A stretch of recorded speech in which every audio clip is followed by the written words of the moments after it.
ಪರಮಾತ್ಮ.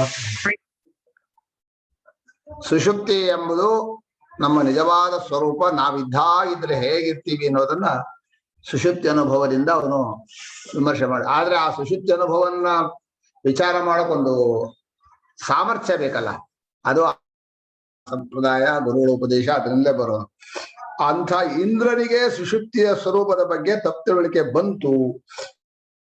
ಬಂತು ಅನ್ನೋದನ್ನ ಮಂತ್ರ ಹೇಳ್ತಾರೆ. ಇಂದ್ರನು ಸುಪ್ತನಾದ ಪರಮಾತ್ಮ ಸ್ವರೂಪವನ್ನ ಏನೇನ್ ತಪ್ಪು ತಿಳಿದ. ಇಲ್ಲಿ ಏನಾಗಿದೆ ಅಂದ್ರೆ, ನೀವು ಹೇಳಿದಾಗ ಎಚ್ಚರ ದೃಷ್ಟಿಯಿಂದ ನೋಡಿದ್ದಾನೆ. ಎಚ್ಚರ ದೃಷ್ಟಿಯಿಂದ ನೋಡಿದ್ದಷ್ಟೇ ಅಲ್ಲ, ಏನೋ ಹೋದ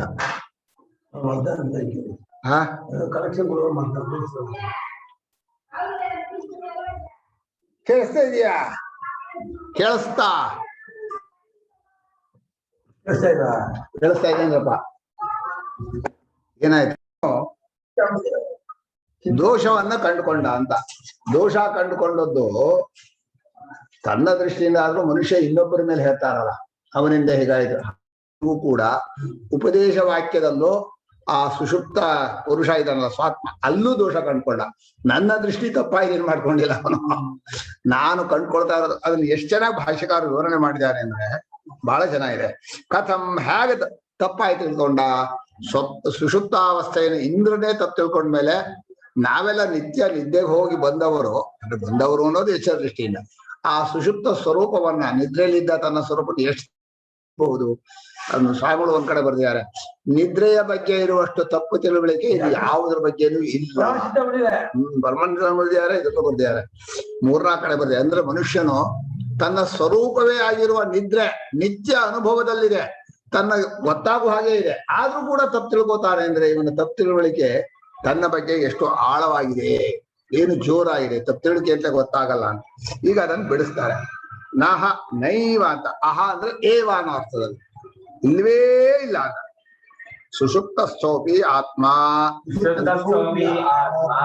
ಖಲು ಸಂಪ್ರತಿ ಸಮ್ಯಕ್ ಇದಾನೀಂಚ ಆತ್ಮಾನಂ ಜಾನಾತಿ ನೈವಂ ಜಾನಾತಿ ಕಥಂ ಅಯಮಹಮಸ್ಮಿ ಇತಿ ನೋ ಏವ ಇಮಾನಿ ಭೂತಾನಿ ಚ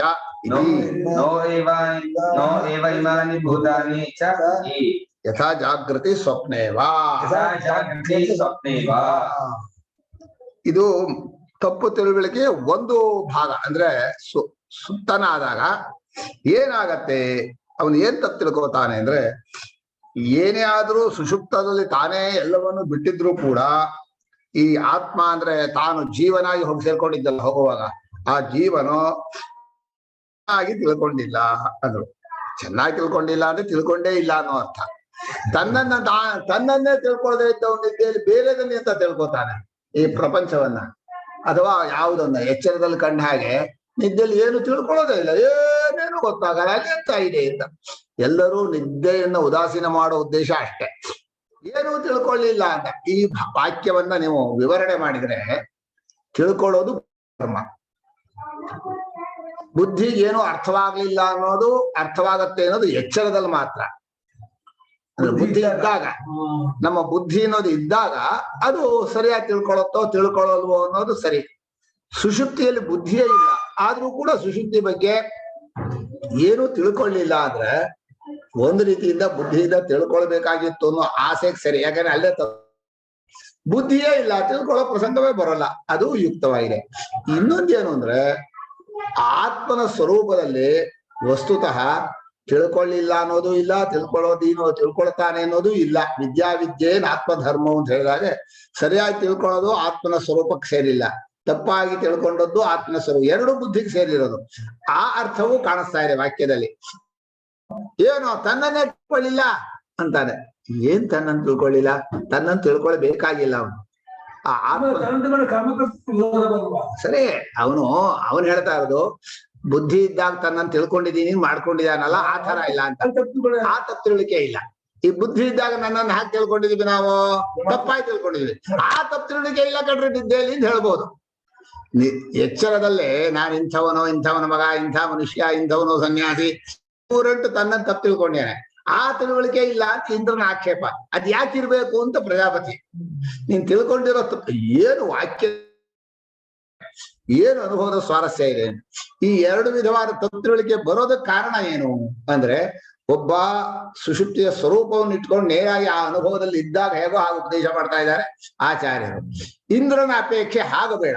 ಎಚ್ಚರದಲ್ಲಿ ಹೇಗೆ ನಾವು ಎಲ್ಲವನ್ನು ತಿಳ್ಕೊತೀವೋ ಹಾಗೆ ನಿದ್ದೆಯ ಸ್ವರೂಪವನ್ನು ತಿಳ್ಕೋಬೇಕು ಅಂತ. ಅದು ಆಗದೆ ಇರೋ ಮಾತು. ಸುಷುಪ್ತನಾದಾಗ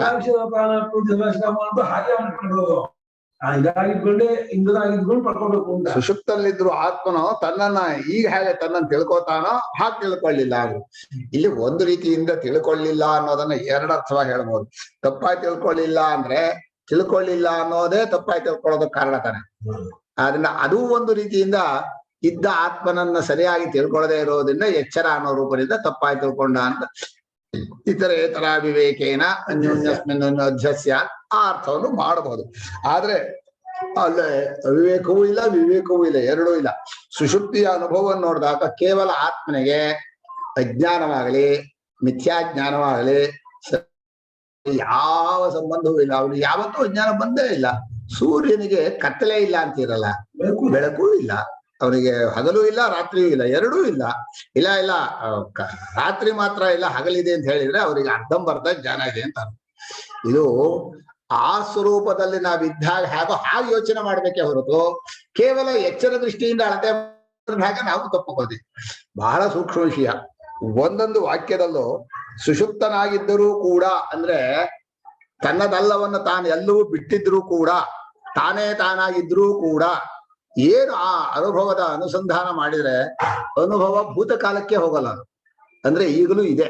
ಈಗಲೂ ಅನ್ನೋ ಶಬ್ದ ಅನುಭವದ ದೃಷ್ಟಿಯಿಂದ ಎಲ್ಲ ಅನುಭವಗಳ ಜೊತೆಯಲ್ಲೂ ಇರುವಂತಹ ಅನುಭವ, ಯಾವಾಗಲೂ ಮರೆಯಾದ ರೂಪ, ಅಂಥ ಸುಷುಪ್ತ ಅನುಭವ ಅದು. ಅದಕ್ಕೆ ಅಯಮಾತ್ಮ ಬ್ರಹ್ಮ ಸರ್ವಾನುಭವೋ, ಎಲ್ಲಾ ಅನುಭವಗಳ ಜೊತೆಯಲ್ಲೂ ಇವನಿದ್ದಾನೆ. ಈ ಅನುಭವಗಳು ಇಂದ್ರಿಯ ಅನುಭವಗಳು ಬಂದು ಹೋಗಿ ಮಾಡ್ತವೆ, ಅದ್ರಲ್ಲಿ ಎರಡಿಲ್ಲ. ಆದ್ರಿಂದ ಯಾವಾಗ್ಲೂ ಜೊತೆಯಲ್ಲಿ ಇರೋರನ್ನ ನಾವು ಗಮನಿಸೋಲ್ಲ ಅನ್ನೋದು ಗೊತ್ತು. ಅರ್ಥ ಆಯ್ತಾ? ಯಾವಾಗ್ಲೂ ನಮ್ ಜೊತೆಲಿ ಯಾರು ಇರ್ತಾರೋ ಅವ್ರ ಬಗ್ಗೆ ನಮ್ಗೆ ಲೆಕ್ಕ ಇಲ್ಲ. ಬಿಡ್ರಿ ನೀವು ಬಿಡ್ರಿ, ಉದಾಸೀನ ತಿರಸ್ಕಾರ, ಅದೇ ನಮ್ ತಪ್ಪು. ಯಾರು ತುಂಬಾ ನಮ್ಮನ್ನು ಪ್ರೀತಿಸ್ತಾರೋ ಅವರನ್ನ ಅರ್ಥ ಮಾಡ್ಕೊಳ್ಳಲ್ಲ ಮನುಷ್ಯ, ಅದೇ ತಪ್ಪು.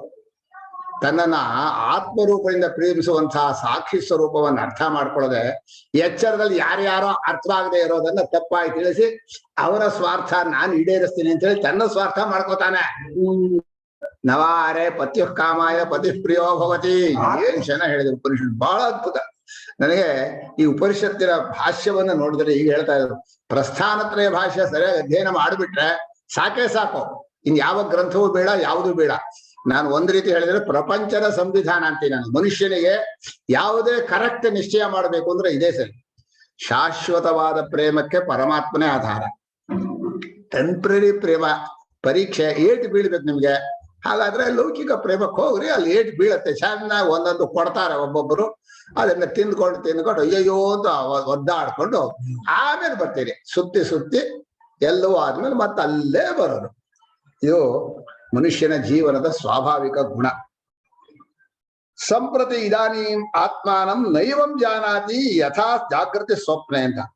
ನಾನಿದ್ದೀನಿ, ಈ ಭೂತಗಳೆಲ್ಲ ಇದ್ದಾರೆ ಅಂತ ತಿಳ್ಕೊಂಡ್ರೆ ಮನುಷ್ಯ ತನ್ನ ಅಸ್ತಿತ್ವ ಮಾಡ್ಕೊಂಡ್ಯಾನೆ. ತಾನಿದೋನಂತ ನಾನಿದ್ದೀನಿ, ಇದೆಲ್ಲ ಇದ್ದಾರೆ, ಎಲ್ರೂ ನನ್ನ ನೋಡ್ತಾ ಇದ್ದಾರೆ, ಆದ್ರಿಂದ ನಾನಿದ್ದೀನಿ. ಎಂತ ಸರ್, ಎಲ್ರೂ ನೋಡೋ ಹಾಗೆ ನಾವು ನಾವಿದ್ದಾಗ ನಾವಿರ್ಬೇಕಾ? ಬೇರೆಯವ್ರ ಕಣ್ಣೆ ಕಾಣಿಸೋ ಹಾಗೆ ನಾವಿರ್ತೀವ? ಇದು ಎಂತ ಬುದ್ಧಿ ಇದೆ ನಮ್ದು? ಅಲಂಕಾರ ಅಲ್ಲ, ನಮ್ಮ ಅಸ್ತಿತ್ವಕ್ಕೆ ಬೇರೆಯವರ ದೃಷ್ಟಿ ಯಾಕೆ ಬೇಕು ಅಂತ.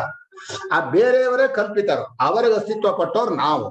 ಆ ಕಲ್ಪಿತರಾಗಿ ಬೇರೆಯವರ ಕಣ್ಣಿಂದ ನಮ್ಮನ್ನು ನೋಡ್ಕೊಂಡು ನಾನು ಹೀಗಿದ್ದೀನಿ, ನಾನು ಅವ್ರಿಗೆ ಹೀಗೆ ಕಾಣಿಸ್ಬೇಕು, ಹಾಗೆ ಕಾಣಿಸ್ಬೇಕು. ಅಯ್ಯೋ, ಕಾಣಿಸೋರೇ ಅಲ್ಲ. ಅಯ್ಯೋ, ನಮ್ಮ ತಪ್ಪು ತಿಳುವಳಿಕೆಗೆ ಒಂದಲ್ಲ ಎರಡಲ್ಲ, ಅದರ ಕೊನೆನೂ ಇಲ್ಲ. ಹೀಗೆ ತನ್ನನ್ನೂ ತಿಳ್ಕೊಳ್ಳಿಲ್ಲ, ಈ ಪ್ರಪಂಚವನ್ನೂ ತಿಳ್ಕೊಳ್ಳಿಲ್ಲ ಅನ್ನೋ ಅನ್ಯಾಯ ಅಂದ ಇಂದ್ರ. ಅದೇ ಗುಣ. ಯಾರು ಆತ್ಮಾರಾಮನಾಗಿರ್ತಾರೋ ಅವ್ರು ತಾನು ತಿಳ್ಕೊಂಡಿದೀನಿ ಅಂತ ಹೇಳ್ಕೊಳ್ಳಲ್ಲ, ಪ್ರಪಂಚವನ್ನು ನೋಡೋಕ್ಕೂ ಹೋಗಲ್ಲ. ಸುಷುಪ್ತನಂತ ಇರ್ತಾನಲ್ಲ, ಅದಕ್ಕೆ ಜ್ಞಾನಿಯಾದವನು ಬಾಲ್ಯೇನ ತಿಷ್ಠಾಸೆ, ಹೇಗಿದ್ರೇನಂತ, ಹೇಗ್ ನಿದ್ದೆ ಬಂದ್ರೇನು ಅಂತ ಕೇಳಿದ್ರು.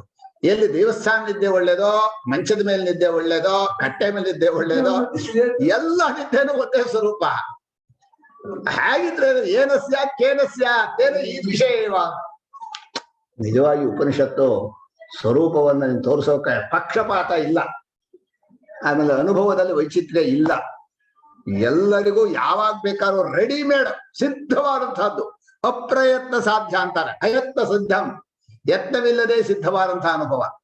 ಇದಂ ಯತ್ನಾಂತರ ಅಸಾಧ್ಯ, ಯತ್ನಾಂತರ ಬೇರೆ ಪ್ರಯತ್ನ ಮಾಡಿ ನೀವು ಏನೋ ಪಡ್ಕೊಳ್ಳೋ ಅನುಭವ ಅಲ್ಲ.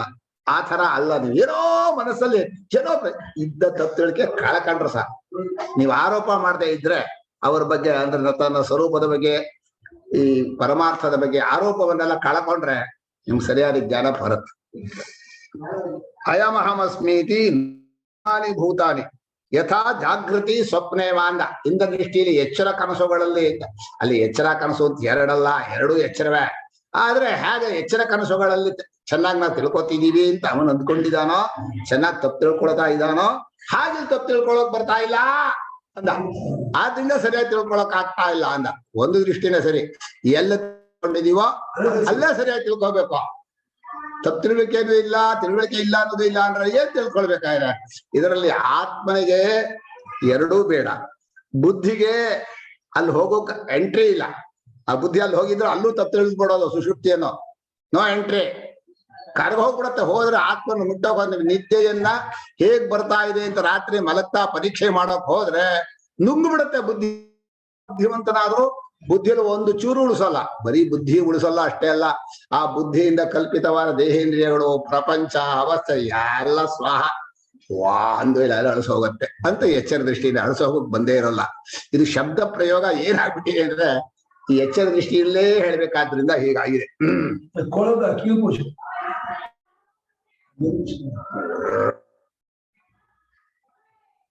ಹೀಗೆ ನೋ ಕಥಂ ಅಯಮಹಮಸ್ಮಿ ಇತಿ ನೋ ಏವ ಇಮಾನಿ ಭೂತಾನಿ ಇಚ್ಛ. ಈ ಪ್ರಪಂಚ ಎಲ್ಲ ಇದೆ ಅಂತೂ ತಿಳ್ಕೊಂಡಿಲ್ಲ, ನಾನಿಂದು ತಿಳ್ಕೊಂಡಿಲ್ಲ. ಏನಿದೆ ಅಲ್ಲಿ ನಿದ್ದೆಲ್ಲ ಏನೇನು ಇಲ್ಲ ಅಂತ. ಇದು ಮನುಷ್ಯನ ಆ ಈಗೋ ಹೇಗ್ ಕೆಲಸ ಮಾಡುತ್ತೆ. ನಾನು ಎಲ್ಲ ತಿಳ್ಕೊತೀನಿ, ಈ ಪ್ರಪಂಚವೆಲ್ಲ ಅರ್ಥ ಮಾಡ್ಕೋತೀನಿ, ತನ್ನನ್ನ ಎಚ್ಚರದಲ್ಲಿದ್ದಾಗ ತಪ್ಪು ತಿಳ್ಕೊಳ್ತೀನಿ. ಏನೇ ತಿಳ್ಕೊಳ್ಳೋದು ಅಂದ್ರೆ ಬುದ್ಧಿಯ ಕೆಟ್ಟ ಸ್ವಭಾವ. ಆ ಬುದ್ಧಿಯಲ್ಲಿರುವಂತಹ ದೋಷ ಒಂದಲ್ಲ ಎರಡಲ್ಲ. ಹೀಗೆ ಅಥೋ ವಿನಾಶಮೇವ ಅಂತ, ವಿನಾಶಮೇವ ವಿನಾಶಮೇವ ಇತಿ ಪೂರ್ವವದ್ ದ್ರಷ್ಟವ್ಯಂ ಅಂತ. ವಿನಾಶಮೇವ ಇತಿ ಪೂರ್ವವದ್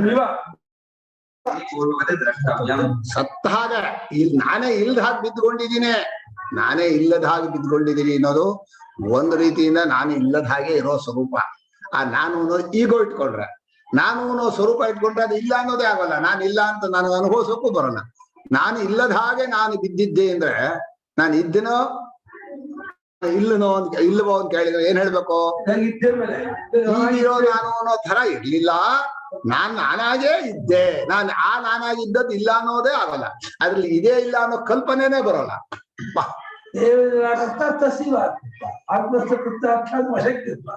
ಇದು ನಿದ್ರೆಯ ಸ್ವರೂಪವನ್ನ ಒಂದು ಸಲ ಅನುಸಂಧಾನ ಮಾಡಿದ ಸಾಕು, ಅಷ್ಟು ಕಳಚ್ಕೊಂಡು ಹೋಗು. ಪ್ರಪಂಚದ ಎಲ್ಲ ಸಂಘ, ಎಲ್ಲ ದೋಷ ಅಷ್ಟು. ಸುಷುಪ್ತವ ಜಾಗೃತಿ ಯೋ ನ ಪಶ್ಯತಿ ದ್ವಯಂಚ ಪಶ್ಯನ್ ಅದ್ವಯತ್ವರಃ. ಅಂಥ ಸ್ವರೂಪವನ್ನ ಭಗವಂತ ಪ್ರತಿಯೊಬ್ಬರಿಗೂ ಕೊಟ್ಟ. ಅವರವರ ಪ್ರಾರಬ್ಧ ಕರ್ಮ ಕೊಟ್ಟಿದ್ದ. ತಾನೇ ಖುದ್ದು ಬಂದು ನಿಂತ್ಕೊಂಡಿದ್ದಾನೆ ಹೃದಯದಲ್ಲಿ. ಇನ್ ಯಾರ್ಯಾರು ಬಂದ್ರೆ ಆಗಲ್ಲ, ನಾನೇ ನಿನ್ ಜೊತೆಲಿ ಇರ್ತೀನಿ. ನಾನ್ ನಿನ್ ಜೊತೆಲಿ ಇದ್ದಾಗ ನೀನೇ ಸರ್ವೇಶ್ವರ. ಏಷ ಸರ್ವೇಶ್ವರ ಸರ್ವಜ್ಞ ಏಷೋಂತರ್ಯಾಮಿ ಏಷ ಯೋನಿ ಸರ್ವಸ್ಯ ಪ್ರಭವಾಪ್ಯ ವಿಭೂತಾನ. ಏನು ಭಗವಂತನ ಅನುಗ್ರಹ ಅಂದ್ರೆ ಏನ್ ಚೆನ್ನಾಗಿ ಕೊಟ್ಟಿದ್ದಾರೆ. ನಾನೇ ಬಂದು ಹೃದಯದಲ್ಲಿ ಇರ್ತೇನೆ ಕಣ, ಬೇರೆ ಬಂದ್ರೆ ಆಗಲ್ಲ. ಈ ದೇವತೆಗಳು ಇವರೆಲ್ಲ ಬಹಳ ತಪ್ಪು ತಿಳ್ಕೊಂಡವ್ರು. ನಾನು ನಿನ್ನ ಜೊತೆಲಿ ಇದೀನಿ, ಜೊತೆಲಿ ಇರ್ತೇನೋ, ನೀನೇ ನಾನೇ ನೀನಾಗಿ ಇರ್ತೀನಿ. ಆದ್ರೂ ಲೆಕ್ಕ ಮಾಡೋಲ್ವಲ್ರಿ, ಗುರ್ಸೋದೇ ಇಲ್ವಲ್ಲ, ಇದಾನೆ ಅಂತಲೇ ಅನ್ಕೊಂಡಿಲ್ವಲ್ಲ. ಇಲ್ಲ ಅನ್ನೋಷ್ಟು ಮಟ್ಟಿಗೆ ಜೋರು ಇವರು. ಏನ್ ದೇವರೇ ಇಲ್ಲ, ಪರಮಾತ್ಮನೇ ಇಲ್ಲ, ನಾನೇ ಇಲ್ಲ. ಅಯ್ಯೋ, ಅನುಭವವನ್ನ ತಳ್ಳಿ ಹಾಕೋದ್ರು ಬಹಳ ಗಟ್ಟಿಗರಿದ್ದಾರೆ. ವಿನಾಶಮಿವ ನಾನು ಇಲ್ಲದ ಹಾಗೆ ಆಗ್ಬಿಡ್ತೀನಿ ಅಂತ. ಅಂದ್ರೆ ನಿದ್ದೆ ನಮ್ಮ ಗುರುಗಳು ಹೇಳ್ತಾರೆ, ನಿದ್ದೆ ಮಾಡುವಾಗ ನಾನು ನಿಲ್ದು ಹಾಕ್ತೀನಿ ಅಂದ್ರೆ ಯಾರು ನಿದ್ದೆಗೆ ಇಷ್ಟಪಡ್ತಾರ, ನಿದ್ದೆಗೆ ರೆಡಿ ಮಾಡ್ಕೋತಾರ? ನಾನ್ ನಿದ್ದೆ ಮಾಡ್ಬೇಕಂದ್ರೆ ನನಗೇನೋ ಆಗಿದೆ ಅಂತ ಅಂತಾರ? ತಾನು ಇಲ್ಲದ ಆಗೋದನ್ನ ತಾನು ಯಾರಾದ್ರೂ ಇಷ್ಟಪಡ್ತಾರ? ಆದ್ರೆ ನಿದ್ದೆಲಿ ಇಲ್ಲ ಅಂತ ಆಗೋದಿಲ್ಲ. ಹಾಗಾದ್ರೆ ನಿದ್ದೆಯಲ್ಲಿ ನಾನು ಅನ್ನೋದು ಇತ್ತೋ ಅಂತ ಕೇಳಿದ್ರೆ ನಾನು ರೂಪದಿಂದ ಇರ್ಲಿಲ್ಲ. ಬಹಳ ಅದ್ಭುತ. ನಾನು ನಿದ್ದೆ ಮಾಡ್ತಿದ್ದೆ ನಾನು ನಿದ್ದೆ ಮಾಡ್ತಿದ್ದೆ, ಮಧ್ಯದ ಪದ ಸರಿ, ಅಯ್ಯೋ ತಪ್ಪು.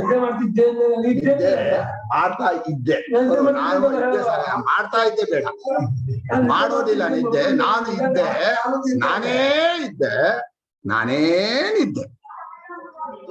ನಿದ್ದೆ ಅಂದ್ರು ನಾನೇ ಇದ್ರೆ ಅದು ನಿದ್ದೆ. ನಾನೇ ಇದ್ದೆ ಅಷ್ಟೆ. ಬಹಳ ಒಳ್ಳೆಯ.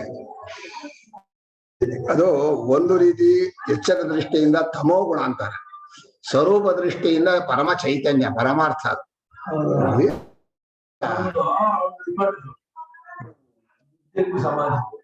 ಸಮಾಧಿ ಅತ್ಯಂತ ಸಾತ್ವಿಕ, ನಿದ್ದೆ ಅತ್ಯಂತ ತಾಮಸ. ನಾನೊಂದು ಪ್ರಶ್ನೆ ಮಾಡಿದ್ರು, ನಾನು ನಿದ್ದೆ ಹೋಗುವಾಗ ತಮೋ ಗುಣದಿಂದ ಬುದ್ಧಿಯಾಗಿ ಹೋಗ್ತಾನೆ. ನಿದ್ದೆ ಸುಶುಪ್ತಿಯಲ್ಲಿ ಯಾವ ಗುಣವೂ ಇಲ್ಲಪ್ಪ. ಸುಶುಪ್ತಿಯಲ್ಲಿ ಗುಣಕ್ಕೆ ಸಿಗ್ಬೇಕು, ಸುಶುಪ್ತಿ ಸಮಾಧಿ ಸ್ವರೂಪದಲ್ಲಿ ಏನು ವ್ಯತ್ಯಾಸ ಇಲ್ಲ. ಪ್ರಯತ್ನ ಸಮಾಧಿ ಹೋಗುವುದು ಸಾತ್ವಿಕತೆ ಇರುತ್ತೆ, ಹೋಗ್ತಾರೆ. ಅದು ದೇಹ ಇಂದ್ರಿಯ ಮನಸ್ಸಿನ ಸ್ವಭಾವದಿಂದ ಸಾತ್ವಿಕ, ಸ್ವರೂಪಕ್ಕೇನೂ ಇಲ್ಲ. ನಿದ್ರೆಯ ಸ್ವರೂಪವು ಸಮಾಧಿ ಸ್ವರೂಪವು ಎಲ್ಲ ನಿದ್ದೆ ಹೋಗುವಾಗ ಸಮಗುಣ ಆವರಿಸ್ಕೊಳ್ಳುತ್ತೆ ಮನಸ್ಸಿಗೆ. ಯಾವ ಈಗ ಅಲ್ಲಪ್ಪ, ಭಾಷ್ಯಕಾರರು ಸುಷುಪ್ತ ಸಮಾಧ್ಯಾದವು ಜ್ಞಾನಸ್ಯ ಅನಬೋಧಿತತ್ವ ಅಂತಂದ್ರೆ ಸ್ಪಷ್ಟ ಬರೆದಿದ್ದಾರೆ. ಮಿಥ್ಯಾಜ್ಞಾನ ಅನ್ನೋದು ನಿದ್ದೆಯಲ್ಲೂ ಸಮಾಧಿಯಲ್ಲೂ ಪೂರ್ತಿ ಹೋಗೋದಿಲ್ಲ. ಅಂದ್ರೆ ಪೂರ್ತಿ ಹೋಗೋದಿಲ್ಲ, ಸ್ವಲ್ಪ ಉಳಿದಿದೆ ಅಂತಲ್ಲ, ಹೋಗುವಂತ ಅವಕಾಶವೇ ಇಲ್ಲ. ನಿದ್ರೆಯಲ್ಲಿ ಅದರಲ್ಲಿ ಮಿಥ್ಯಾಜ್ಞಾನ, ನಿದ್ದೆ ಅಂತ ಯೋಚನೆ ಮಾಡ್ತೀವಲ್ಲ ಎಚ್ಚರಿಂದ, ಅದೇ ತಪ್ಪು ತಿಳುವಳಿಕೆಯಿಂದ. ತಪ್ಪು ತಿಳುವಳಿಕೆಯಿಂದ ಆತ್ಮಸ್ವರೂಪಕ್ಕೆ ಆರೋಪ ಮಾಡಿದ ಹೆಸರೇ ನಿದ್ದೆ. ಇನ್ನೇನ್ ಮಾಡ್ತೀರಾ? ಬರೀ ಆತ್ಮನೇ ಇದ್ರದಕ್ಕೇನು ಹೆಸರೇ ಇಲ್ವಲ್ಲ, ಹೆಸರೇ ಹೇಳಕ್ಕಾಗಲ್ಲ. ವಿನಾಶಂ ಇವ ಅಪೀತೋ ಭವಿಷ್ಯಾಮಿ ಅಂತ. ಅದಕ್ಕೆ ತಾನಿಲ್ಲ ಅನ್ನೋದನ್ನ ಕಲ್ಪನೆನೂ ಮಾಡೋಕ್ಕಾಗಲ್ಲ, ತಾನಿಲ್ಲ ಅನ್ನೋದನ್ನ ಅನುಭವಿಸೋಕ್ಕೂ ಬರೋದಿಲ್ಲ. ತಾನಿಲ್ಲವಾದದ್ದನ್ನ ನಾನು ಹುಟ್ಟಿರುವಾಗ ಮುಂಚೆ ಇರ್ಲಿಲ್ಲ ಅಂತ ಹೇಳ್ತೀವಲ್ಲ, ಎಂಥ ಹುಚ್ಚು ಕಲ್ಪನೆ ಅಂದ್ರೆ, ಹುಟ್ಟೆ ತಪ್ಪು, ಅದಕ್ಕೆ ಮುಂಚೆ ಇರ್ಲಿಲ್ಲ ಅನ್ನೋದು ಇನ್ನೊಂದು ತಪ್ಪು. ಆ ಇರ್ಲಿಲ್ಲ ಅನ್ನೋದನ್ನ ಎಲ್ರು ಒಪ್ಕೊಂಡಿರೋದು, ಎಲ್ರಿಗೂ ಡೇಟ್ ಆಫ್ ಬರ್ತ್ ಕೊಡೋದು ಇನ್ನೊಂದು ತಪ್ಪು. ಏನ್ ಸ್ವಾಮಿ, ನಾನು ಇರ್ಲಿಲ್ಲ ಅನ್ನೋದನ್ನ ನಾನು ಅನುಭವಿಸಿದೆ ಅಂದ್ರೆ ಯಾವ ಲೆಕ್ಕ ಇದು? ಅನುಭವದ ಮಾತೇನ್ರಿ ಅದು? ಯಾರೋ ಕಲ್ಪನೆ, ಯಾರೋ ಹೇಳಿದ್ರು ಅಂತ ಹೇಳಿ ನಮ್ಮ ಮೇಲೆ ಹೇಳ್ಕೊಂಡು, ಬರೀ ಇನ್ನೊಬ್ಬರ ಹೇಳಿಕೆಯನ್ನೇ ಒಪ್ಕೊಂಡು ಸ್ವಾನುಭವ ನಿಮ್ಗೆ ಕೊಟ್ಟಿದಾನಪ್ಪ. ನಿಮ್ಮ ಅನುಭವ, ನಿಮ್ಮ ವಿವೇಕ ನಿಮಗೆ ಚೆನ್ನಾಗಿದೆ, ಅದನ್ನು ಬಿಟ್ಕೊಂಡು ಯಾರೋ ಹೇಳಿದ್ರು ಅಂತ ಹೇಳಿ ನೀವು ಇಂಥ ದಿವಸ ಇಂಥ ಟೈಮಲ್ಲಿ ಹುಟ್ಟಿದಿರಿ, ನಿಮ್ ಜಾತಕ ಬರ್ಕೊಡ್ತೇನೆ, ನಿಮ್ಗೆ ಇಂತಿಂಥ ಫಲ ಆಗತ್ತೆ. ಅನುಭವವನ್ನ ನಂಬಿಕೆಯಿಂದ ಹೊರಗಾಕೋದುಂಟ? ಖಂಡಿತ ತಪ್ಪು. ಅನುಭವ ಬಲಿಷ್ಠ, ನಂಬಿಕೆ ಏನೋ ಲೋಕದವರು ಪಾಪ ತಿಳ್ಕೊಳ್ಳೋ ಯೋಗ್ಯತೆ ಇಲ್ಲ ಅವರಿಗೆ ನಂಬಿಕೆ. ಯಾರಿಗೆ ಅನುಭವವನ್ನು ಅರ್ಥ ಮಾಡ್ಕೊಳಕ್ ಬರಲ್ವೋ ಅವರು, ಆದ್ರೆ ಹೆಚ್ಚು ಜನ ನಂಬಿಕೆ ಮೇಲೆ ಕಾಲಿಟ್ಕೊಂಡಿರೋದು. ಅವರವ್ರ ನಂಬಿಕೆ ವ್ಯಕ್ತಿಗತ, ಯಾಕೆ ಅಂತ ಕೇಳಕ್ ಬರಲ್ಲ. ನಾನು ಹೀಗೆ ನಂಬ್ಕೊಂಡಿದ್ದೀನಿ, ಅವ್ರು ಹಾಗೆ ನಂಬ್ಕೊಂಡಿದ್ದಾರೆ. ಪ್ರಯೋಜನ ಬುದ್ಧಿ. ಈ ನಂಬಿಕೆಯು ಭಾವನೆ ಅಂದ್ರೆ ಎಮೋಷನಲ್ ಅಂತ, ಎರಡು ವ್ಯಕ್ತಿ ಭಿನ್ನ. ಏನ್ ಅರ್ಥ ಇಲ್ಲ.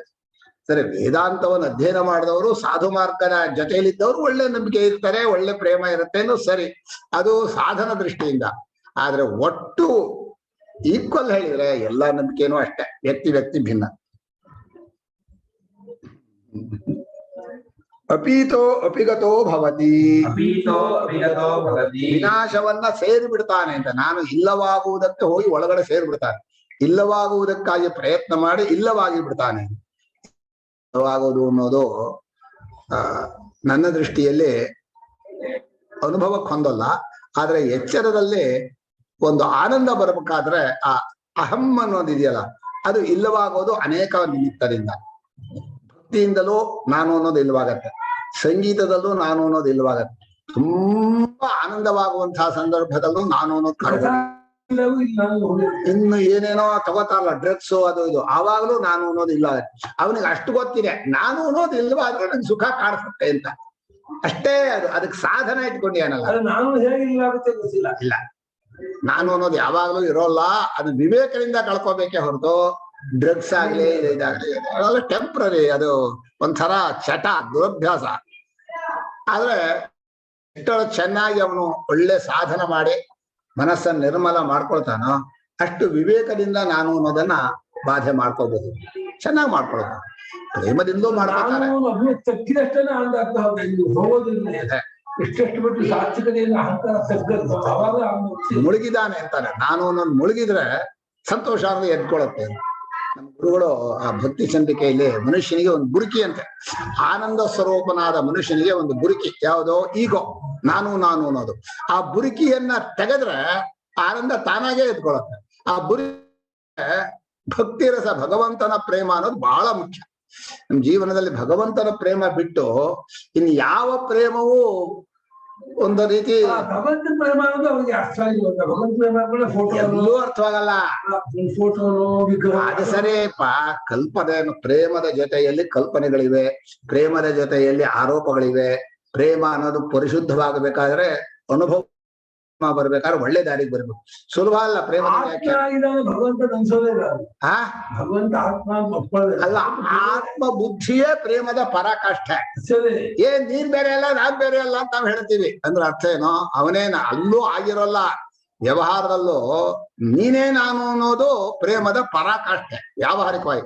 ಆದ್ರೆ ಅದು ಪೂರ್ತಿ ಆಗಿರೋಲ್ಲ, ಅನುಭವ ಅಲ್ಲ. ಎಷ್ಟೇ ಹೇಳಿದ್ರು ನಾನೇ ನಾನಾ ಉಳ್ಕೊಳ್ಳೋದಿದೆಯಲ್ಲ, ಅದು ನಿಜವಾದಂತಹ ಪರಮ ಪ್ರೇಮ. ಅದು ಭಗವಂತ, ಅದು ಪರಮಾತ್ಮ, ದೇವರು ಅಂತ ಅನ್ಸೋದಿಲ್ಲ. ಅಲ್ಲ, ದೇವರು ಪರಮಾತ್ಮ ಅನ್ನೋ ಶಬ್ದಕ್ಕೆ ಅರ್ಥ ಒಳ್ಳೆಯ ಚೈತನ್ಯ ಎಲ್ಲವನ್ನು ಬೆಳಗತ್ತಪ್ಪ, ಅದು ದೇವರು. ದೇವರು ಅಂದ್ರೆ ಎಲ್ಲವನ್ನು ನೋಡೋನು, ಬೆಳಗುವವನು. ಭಗವಂತ ಅಂದ್ರೆ ಎಲ್ಲಾ ಶುದ್ಧಿ ಎಲ್ಲ ಹೌದು, ಚೈತನ್ಯದಲ್ಲೇ ಇದ್ದ ಶಕ್ತಿನೇ ಎಚ್ಚರದಲ್ಲಿ ತೋರೋದು ಅವನ ಗುಣವೇ. ಅಲ್ಲಪ್ಪ, ಮೂಲ ಸ್ವರೂಪದಲ್ಲಿ ಇಲ್ಲದೆ ಇದ್ದದ್ದು ಕಾರ್ಯದಲ್ಲಿ ಬರುತ್ತಾ? ಅಷ್ಟು ಗೊತ್ತಾಗಲ್ವಾ? ಬರಲ್ಲ. ಅಕ್ಕ ವ್ಯತ್ಯಾಸ ಇದೆ. ಮತ್ತೆ ಭಗವಂತ ನಾನೇ ಆಗ್ಬಿಟ್ರೆ ಅದೇನು ನಾನು ಇಲ್ಲವಾಗಿ ಭಗವಂತ ಆಗೋದು. ನಾನು ಉಳಿಸ್ಕೊಂಡಲ್ಲ, ನಾನೇ ಭಗವಂತ ಅಂದ್ರೆ ಈಗಾನ ಭಗವಂತ ಅಲ್ಲ. ಆಗುತ್ತೆ, ಆರೋಗ್ಯ ಬರುತ್ತೆ, ಐಶ್ವರ್ಯ ಬರುತ್ತೆ, ಅಧಿಕಾರ. ಅದು ದೇಹೇಂದ್ರಿಯ ದೃಷ್ಟಿಯ ಪೂಜೆ. ಅದು ಲೋಕದ ಪ್ರೇಮ. ಸ್ವಾಮಿಗಳು ಬರ್ತಾ ಅಲ್ಲ, ವಾಣಿಜ್ಯ ಪ್ರೇಮ, ಭಯದಿಂದ ಆದಂತಹ ಪ್ರೇಮ, ಹೆದರ್ಕೊಂಡು ಬಿಡಿಸೋದು. ಎಷ್ಟೋ ಜನ ನಿಜ ಹೇಳೋದಾದ್ರೆ ಭಯದಿಂದ ಪ್ರೇಮ ಅಂತೀವಲ್ಲ. ಹಾ, ಭಯದಿಂದ ಪ್ರೇಮ ಅನ್ನೋದನ್ನ ಒಂದ್ ಅರ್ಥ ಇದೆ. ಈಗ ಮಕ್ಕಳಿಗೆ ಪ್ರಪಂಚದ ಭಯದಿಂದ ತಾಯಿ ಪ್ರೇಮ, ತಾಯಿ ಹತ್ರ ಹೊಡುತ್ತೆ. ಯಾವ್ದೋ ಹೊಟ್ಟಿಸ್ಕೊಂಡ್ಬಿಟ್ರೆ ತಾಯಿ ಹತ್ರ ಹೋಗುತ್ತೆ. ಅದು ಬೇರೆ ಕಡೆ ಭಯ, ಬೇರೆ ಕಡೆ ಪ್ರೇಮ ಅಲ್ವಾ? ಹಾಗೆ ಪ್ರಪಂಚದಲ್ಲಿ ಇಷ್ಟೆಲ್ಲ ಕಷ್ಟ ಇದೆ, ಇದೆಲ್ಲ ಗೋಳೆ ಹಾಕೊಳ್ಳುತ್ತೆ ಅಂದ್ರೆ ಭಗವಂತನ ಪ್ರೇಮ ಮಾಡ್ಬೋದು, ತಪ್ಪೇನಿಲ್ಲ. ಸರಿಯಾದಂತಹ ಪ್ರೇಮ ಅಂತಲೇ ಅರ್ಥ ಇದೆ. ಮನುಷ್ಯನಿಗೆ ವಿವೇಕವು ಪ್ರೇಮವು ಜೊತೆಯಲ್ಲೇ ಹೋಗ್ಬೇಕು. ನಮ್ಗೆ ಎಲ್ಲಿ ಟೆಂಪ್ರರಿ ಪ್ರೇಮ, ಎಲ್ಲೆಲ್ಲಿ ಬದಲಾಯಿಸತ್ತ ವಸ್ತು, ಅಲ್ಲಿ ಪ್ರೇಮ ಜಾರತ್ತೆ, ಬಿಟ್ಟೋಗತ್ತೆ ಅಂತ ವಿವೇಕ ಇರ್ಬೇಕು. ನಾನು ನಮ್ಮಮ್ಮ ನಮ್ ಕೂದಲು ಬೆಳ್ಳಗಾಗಬಾರ್ದು ಅದೆಲ್ಲ ಪ್ರೇಮ ಅಲ್ಲ. ಅದು ನಮ್ ಕೂದಲು ಅಂದ್ರೆ ನಾನೇ ಕೂದಲು ಮಾಡ್ದು, ಅದ್ ಏನ್ ಬದಲಾಯಿಸತ್ತೆ. ಇದ್ದದ್ದನ್ನು ಇದ್ದಾಗೆ ಸ್ವೀಕಾರ ಮಾಡಿ ಪ್ರೇಮ ಅನ್ನೋದು ಸರಿಯೇ. ಪ್ರೇಮ ಅನ್ನೋದಲ್ಲ, ಲಕ್ಷಣವೇ ತ್ಯಾಗಕ್ಕೆ ಪ್ರಧಾನ. ಪ್ರೇಮ ಅನ್ನೋದು ಸಂಗ್ರಹ ಅಲ್ಲ, ತನ್ನದಾಗಿ ಹಿಡ್ಕೊಳ್ಕಲ್ಲ, ಪೊಸೆಸಿವ್ ಅಲ್ಲ. ಪ್ರೇಮ ಅನ್ನೋದು ತನ್ನತನವನ್ನ ಅರ್ಪಣೆ ಮಾಡ್ಬೇಕು, ತನ್ನತನವನ್ನ ಕಳ್ಕೋಬೇಕು. ಅದಕ್ಕೆ ಅವ್ರು ಭಕ್ತಿ ಅಂತ ಹೇಳೋದು. ಯಾವಾಗ ಪರಮಾತ್ಮನ ಮೇಲೆ ಪ್ರೇಮ ಇರುತ್ತೋ ಆವಾಗ ತನ್ನನ್ನು ಪೂರ್ಣವಾಗಿ ಒಪ್ಪಿಸ್ಬೇಕು. ಬಹಳ ದೊಡ್ಡದವರು. ಹೀಗೆ ಅಪೀತಃ ಅಪಿಗತೋ ಭವತಿ ವಿನಷ್ಟೈವ ಭವತಿ. ತಾನೇ ಇಲ್ಲದವನಾಗ್ತಾನೆ. ಎಷ್ಟು ಚೆನ್ನಾಗಿ ಹೇಳಿದೆ ಉಪನಿಷತ್ತು ಏನಾಯ್ತಾ? ಹೋಗುತ್ತೆ ನಂಗೆ ಕೇಳಿಸೋದೆ. ಎಚ್ಚರದಲ್ಲಿ ಮನಸ್ಸು ಅನ್ನೋ ಕುದುರೆ ಹತ್ಕೊಂಡು ಜೀವ ಓಡ್ತಾನೆ, ಎಲ್ಲೆಲ್ಲಾ ಕಡೆನೂ ಓಡಿರ್ತಾನೆ. ಅದು ನೋಡ್ಬೇಕು, ಇದನ್ನ ಹೇಳ್ಬೇಕು. ಬೆಳಗ್ಗೆಯಿಂದ ರಾತ್ರಿವರೆಗೂ ಓಡಿರ್ತಾನೆ. ಅಷ್ಟೊತ್ತು ಓಡಕ್ಕಾಗಲ್ಲ ಅವನಿಗೆ. ಮಧ್ಯಾಹ್ನ ಒಂದ್ಸಲ ಮತ್ತೆ ಒಳಗ್ ಹೋಗ್ಬೇಕು. ಆ ಓಡಿದ ಆಯಾಸ ಇದ್ದಾನೆ, ಬಾರೋ ಅಂತ ಕರೀತಾ ಇದ್ದಾನೆ. ಇವನು ಓಡ್ತಾನೆ ಇದ್ದಾನೆ ಪ್ರಪಂಚದಲ್ಲಿ. ಅಲ್ಲೆಲ್ಲೋ ಸುಖ ಸಿಗತ್ತೆ, ಇಲ್ಲೆಲ್ಲೋ ಸುಖ ಸಿಗತ್ತೆ, ಎಲ್ಲೂ ಗೊತ್ತಾಗಲ್ಲ, ಎಲ್ಲೂ ಸುಖ ಇಲ್ಲ, ಎಲ್ಲ ಆಯಾಸ. ಕೊನೆಗೆ ಭಗವಂತ ಆಯ್ತಪ್ಪ ಪ್ರಪಂಚ ಬೇಡ ಅನ್ನಿಸ್ತಾ ಅಂತ ಅವನಿಗೆ ನೋಡ್ತಾ ಇದ್ನಲ್ಲ, ನಮ್ಗೆ ಯಾವ್ದು ಬೇಡ, ಹೇಳೋದು ಬೇಡ, ಕೇಳೋದು ಬೇಡ, ನೋಡೋದು. ಆವಾಗ ಪರಮಾತ್ಮನಿಗೂ ತಪ್ಪು ತಿಳಿಗೆ ಬಂದ್ಬಿಡ್ತು. ಹಾಗಾದ್ರೆ ಎಲ್ಲ ಬೇಡ ಅಂದ್ರೆ ನಾನೇ ಬೇಕು ಅಂತ ಹೇಳಿ ಕಟ್ಕೊಬಿಟ್ಟೆ. ತಪ್ಪಳಿಕೆ ಬಂದಿಲ್ಲ. ಇದೆಲ್ಲ ಬೇಡ ಅನ್ಸೋದ್ರಿಂದಲೇ ತನ್ನ ಸ್ವರೂಪದಲ್ಲಿ ಸೇರಿದ ಅಂತ ಹೇಳಕ್ ನಾನು ಹೇಳಿದೆ. ಪರಮಾತ್ಮರಿಗೆಲ್ಲ ಒಂದು ಹಾಗೆ ಇನ್ನು ಹಾಗೆ ಭಗವಂತ ಏನು ಇಷ್ಟೆಲ್ಲ ಪ್ರಪಂಚ ಬೇಡ ಅಂತ ಅನ್ನಲ್ಲ. ರಾತ್ರಿ ಹೊತ್ತಿಗೆ ಬೆಳಿಗ್ಗೆಯಿಂದ ಬೇಕು ಅಂತ ಓಡ್ದ, ಅಲ್ಲಿ ಹೋಗಿ ಸಿನಿಮಾ ಟಾಕೀಸ್ ಕೂತ್ಕೊಂಡು ಅಯ್ಯೋಯ್ಯೋ ಅಲ್ಲಲ್ಲೋ ಅಂತ ನಾವೊಂದು ಸಿನಿಮಾಕ್ ಹೋಗಿದ್ವಿ, ಮೆಖನಾ ಅಂತ ಗೋಲ್ಡ್ ಗೋಲ್ಡ್ ಮೆಖನಸ್ ಗೋಲ್ಡ್ ಅಂತ ಸಿನಿಮಾ. 4 ಸ್ಪೀಕರ್ ಗೊತ್ತಿಲ್ಲ ಏನಿಲ್ಲ, ಮತ್ತೂರಿಂದ ನಡ್ಕೊಂಡು ಹೋಗಿದ್ವಿ ಎಲ್ಲ ಸ್ನೇಹಿತರು. ನಾನು ಹೇಳಿದಾರೆ ತುಂಬಾ 50 ವರ್ಷ ಹಿಂದೆ ಎಲ್ಲ ಹೋಗೋಣ. ಆ ಗಲಾಟೆ ನೋಡಿದ್ವಿ, ಅಯ್ಯೋ ನಿದ್ದೆ ಮಾಡಿದ್ರೆ ಬದುಕಿದ್ದೀವಿ, ಇಲ್ಲಿ ಅವರ ಸತ್ತೇ ಹೋಗ್ಬಿಡೋದು. ತುಂಬಾ ಗಲಾಟೆ ಆದ್ಕೊಳ್ಳಿ ಭಗವಂತ ನಿದ್ದೆಗೆ ಯಾಕೆ ಕರ್ಕೋತಾರೆ ಅಂದ್ರೆ ಬೇಡ ಕಳೋ ಪ್ರಪಂಚ ಅದಕ್ಕೆ ಆಗಲ್ಲ ತಡ್ಕೊಳಕ್ಕೆ ಅಂತ ಹೇಳಿ ಒಳಗೆ ಹೋಗ್ತಾರೆ. ಹಾಗೆ ಎಲ್ಲ ನಿದ್ದೆ ಬರೋದು, ಮೂರ್ಛೆ ಬರೋದು ಭಗವಂತನ ಒಂದು ಮಹಿಮೆ, ಅವನು ತನ್ನಲ್ಲಿ ಸೇರಿಸ್ಕೋತಾನೆ. ಮರಣವೂ ಹಾಗೆ, ಸಾಕು ದೇಹದ ಇದು ಲಡ್ಡಾಗಿದೆ ಬಿಟ್ಬಿಡಿ, ಹಾಗೆ ವಾಸಾಂಸಿ ಜೀರ್ಣಾನಿ ಅಥವಾ ಪೊರೆಯನ್ನು ಕಳಚೋ ಹಾಗೆ. ಹೀಗೆ ನಾನು ಅನ್ನುವಂತಹ ಸ್ವರೂಪವನ್ನು ಪರಮಾತ್ಮನಲ್ಲಿ ಮುಳುಗಿಸೋಕೆ ಅನೇಕ ಉಪಾಯಗಳಿವೆ. ಅದರಲ್ಲಿ ಭಕ್ತಿಯೂ ಹೌದು, ವಿವೇಕ ಜ್ಞಾನವೂ ಹೌದು. ಸರಿಯಾಗಿ ನೋಡಿದ್ರೆ ಯಾವಾಗ್ಲೂ ನಾನು ಅನ್ನೋದಿಲ್ಲ ಅಂತ ತಿಳ್ಕೊಳ್ಳೋದು ಅನುಭವದ ಜ್ಞಾನ. ಪರಮ ಬಾಧಿತ ಅಪ್ರತ್ಯಯವಾದ ಬಹಳ ದೊಡ್ಡ. ಹೀಗೆ ಪ್ರಶ್ನೆ ಇತ್ತು ಗುರುಗಳೇ, ಇಲ್ಲಿ ಭಕ್ತಿಲಿ ಆಮೇಲೆ ಪ್ರೇಮದಲ್ಲಿ ಅಲ್ಲಿ ಭಗವಂತ ನಾನು ಅನ್ನೋದು ತೆಗಿತಾನ? ಯಾಕಂದ್ರೆ ನಾನು ಅಂತ ತೆಗಿಯಕ್ ಆಗ್ತಾ ಇಲ್ಲ. ಆ ಭಕ್ತಿ ಪ್ರೇಮದಲ್ಲಿ ಭಗವಂತ ನಾನು ಅನ್ನೋದು ತೆಗೆದ್ಬಿಟ್ಟು ಅಲ್ಲಿ ನನಗೆ ಆ ಒಂದು ಆನಂದ ಆಗ್ಲಿ ಆಗುತ್ತಾ?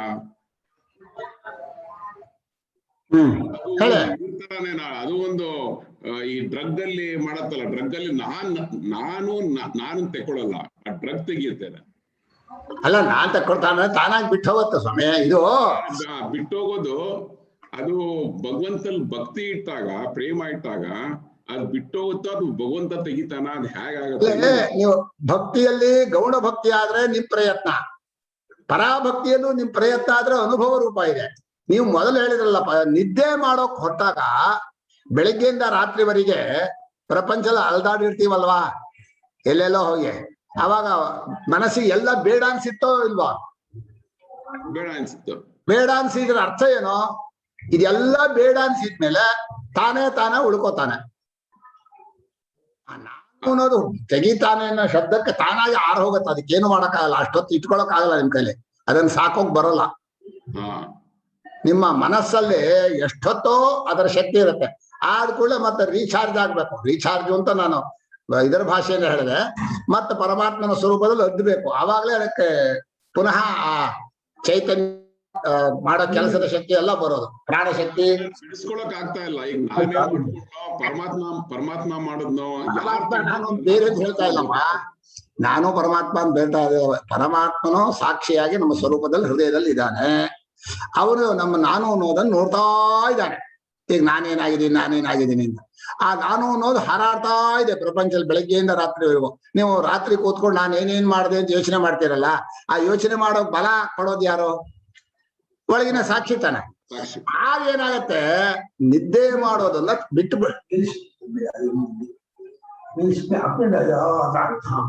ಯಾಕೋ ಕೆಳಗೆ ಜಾರ್ ಬಿಡುತ್ತೆ.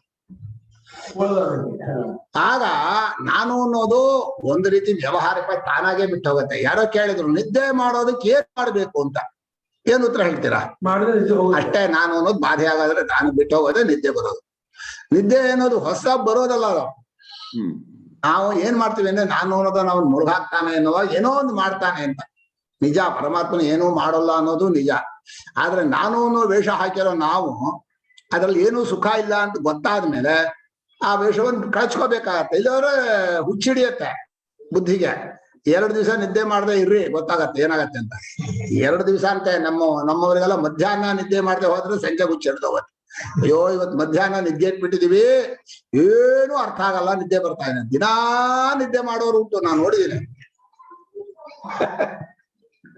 ಅದು ವೇದಾಂತ ವಿಚಾರದಲ್ಲೇ 100ಕ್ಕೆ 100 ಮನಸ್ಸಿಗೆ ಬೇಡವಾದ ವಿಷಯ ನಿದ್ದೆ ಹೋಗುತ್ತೆ.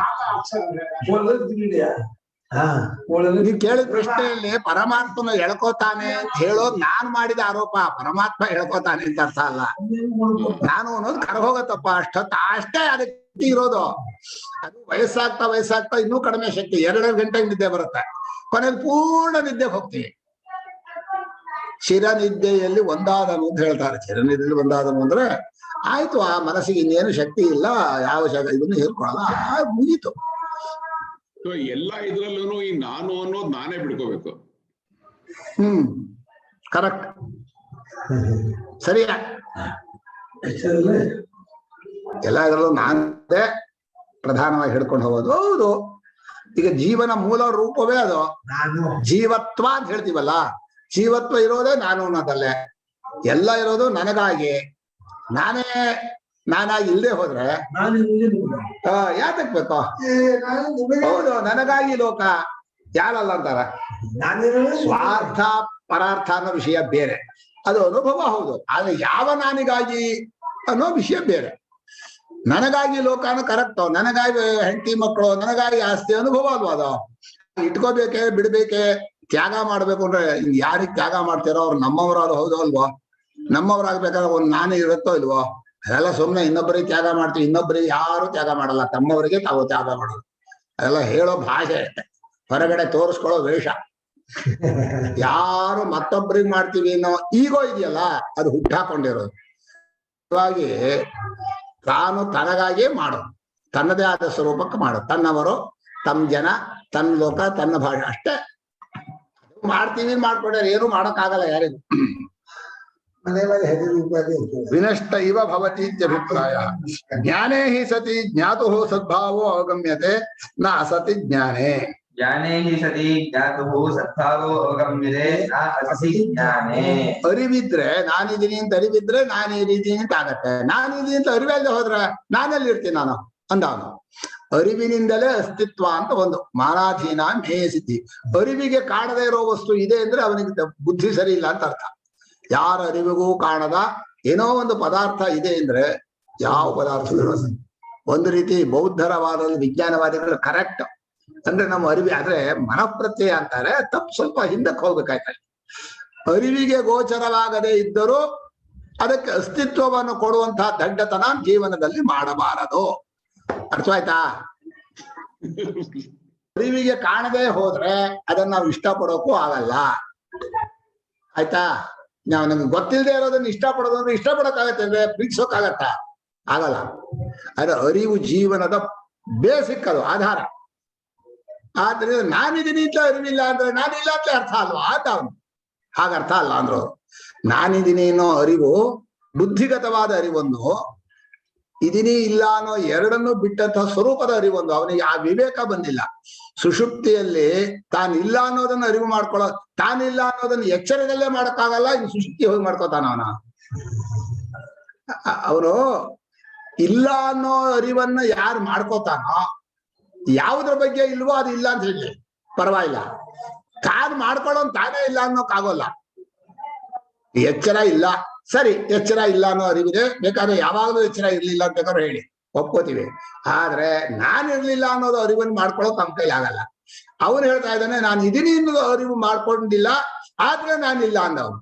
ಮಾಡ್ಕೋಬೇಕಾಗಿಲ್ಲ ಅಂದ್ರು. ಯಾವ್ದನ್ನ ನಾನಿದ್ದೀನಿ ಅನ್ನೋ ಅರಿವನ್ನ ನಾನು ಮಾಡ್ಕೊಳ್ಳೋ ಪ್ರಯತ್ನವೂ ಮಾಡಿಲ್ಲ, ಅಪೇಕ್ಷೆನೂ ಇಲ್ಲ, ಮಾಡ್ಕೊಳ್ಳೂ ಬೇಕಾಗಿಲ್ಲ. ಸರಿತಾನೆ? ತಡೀರಿ, ನಾನಿದ್ದೀನಿ ಅಂತ ತಿಳ್ಕೊಂಡು ಆಮೇಲೆ ನಹಿ ಕಶ್ಚಿತ ಇತ್ತಮಹಮಿತಿ ಆತ್ಮಾನಂ ಪೂರ್ವಂ ಪ್ರಮಾ ಪಶ್ಚಾತ್ ಪ್ರಮೇಯ ಪರಿಚ್ಛೇದಾಯ ಪ್ರವರ್ತತೆ. ಶಾಸ್ತ್ರಂತೂ ಅಂತ್ಯಂ ಪ್ರಮಾಣಂ ಅತರ್ಧರ್ಮಾಧ್ಯಾರೋಪಣ ಮಾತ್. ಏನು ಭಾಷ್ಯ ಅಂದ್ರೆ ಏನು ರಮಣೀಯ, ಏನು ಅನುಭವದ ಸುರಿಮಳೆ. ಒಂದಲ್ಲ ಎರಡಲ್ಲ. ಈ ವಾಕ್ಯ ಮತ್ತೆ ಮತ್ತೆ ನೋಡಿ. ಜ್ಞಾನೇ ಹಿ ಸತಿ ಜ್ಞಾತೋ ಸದ್ಭಾವೋ ಗಮ್ಯತೆ. ಪರಮಾತ್ಮವಿಗೆ ನಾ ರೀತಿ ಅಂತ, ಇದು ಒಂದು ರೀತಿ ಅನ್ಯೋನ್ಯಾಶ್ರಯ ದೋಷ. ಇನ್ನೊಂದು ಅರ್ಥ ಹೇಳ್ತೀನಿ ನೋಡಿ. ರೂಪ ಕಾಣ್ತಾ ಇದ್ರೆ ಕಣ್ಣಿದೆಯೇ ಅನ್ನೋದು ಅರ್ಥವಾಗತ್ತೆ ಏನು? ಕರೆಕ್ಟ ವಾಕ್ಯ? ತಪ್ಪು. ರೂಪ ಕಾಣದೆ ಹೋದ್ರು ಕಣ್ಣಿರುತ್ತೆ. ಕಣ್ಣಿರೋದಕ್ಕೆ ರೂಪ ಕಾಣಬೇಕಾಗಿಲ್ಲ. ಹೌದು. ಜ್ಞಾತೃವಿಗೆ ಏನ ಆಗ್ತಾ ಇದ್ರೆ ಜ್ಞಾತೃ ಇದ್ದಾನೆ ಅಂತ ಗೊತ್ತಾಗತ್ತೆ.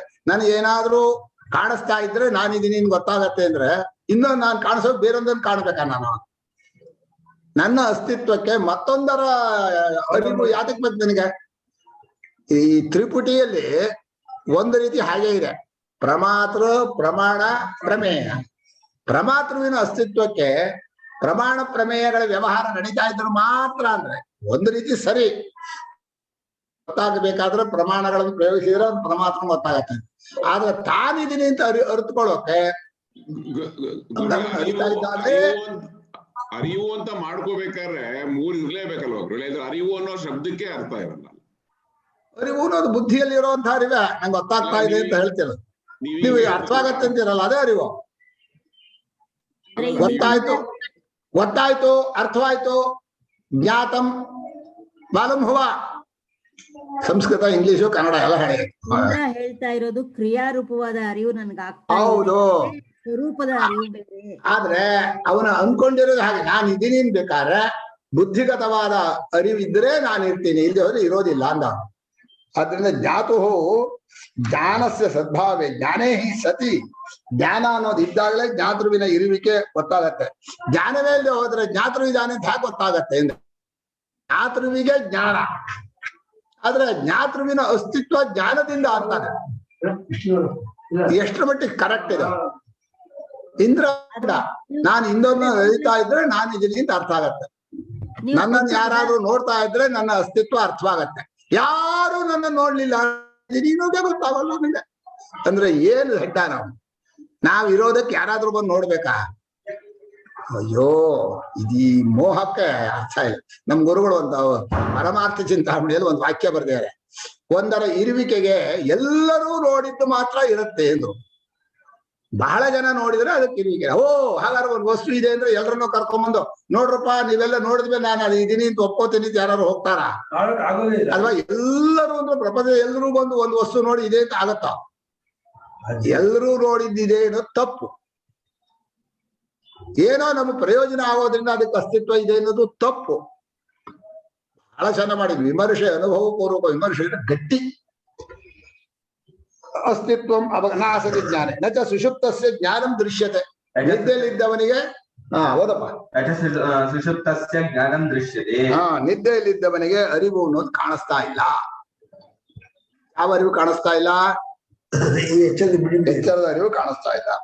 ಅಥೋ ವಿನಷ್ಟ ಇವ ಇತ್ಯಭಿಪ್ರಾಯ. ಅಥೋ ವಿನಷ್ಟ ಇವ ಇತ್ಯಭಿಪ್ರಾಯ. ಆದ್ರಿಂದ ಇಲ್ಲವಾದವನಂತಾದ. ಯಾರೋ? ನಾನೇ ಮರೆಯಾದಂತಾದೆ, ನಾನು ಇಲ್ಲವಾದವನಂತಾದೆ. ಅದು ವಿನಾಶಮೇವ ಆತ್ಮನೋ ಮನ್ಯತೆ. ನಾನು ಪೂರ್ತಿ ಇಲ್ಲವೇ ಆಗತ್ತೆ, ವಿನಾಶವೇ ಆಗ್ತಾನೆ, ಅಥವಾ ಪೂರ್ತಿ ಅಸ್ತಿತ್ವವೇ ಇಲ್ಲ ಅನ್ನೋದು ಇಂದ್ರನಿಗೂ ಒಂದು ಶ್ರದ್ಧೆಯಿಂದ ಅದನ್ನು ಒಪ್ಪಳಕ್ಕಾಗಲ್ಲ. ಯಾಕೆಂದ್ರೆ ಅಮೃತಾಭಯ ವಚನಸ್ಯ ಪ್ರಾಮಾಣ್ಯಮಿಚ್ಛನ್. ಅಮೃತಾಭಯವಚನಸ್ಯ ಪ್ರಾಮಾಣ್ಯಮಿಚ್ಛನ್. ಏಷ ಆತ್ಮೇತಿ ಹೋವಾಚ ಏತದಮೃತಂ ಅಭಯಂ ಏತದ್ ಬ್ರಹ್ಮ ಅಂತ ಹೇಳಿದ್ದಾನೆ.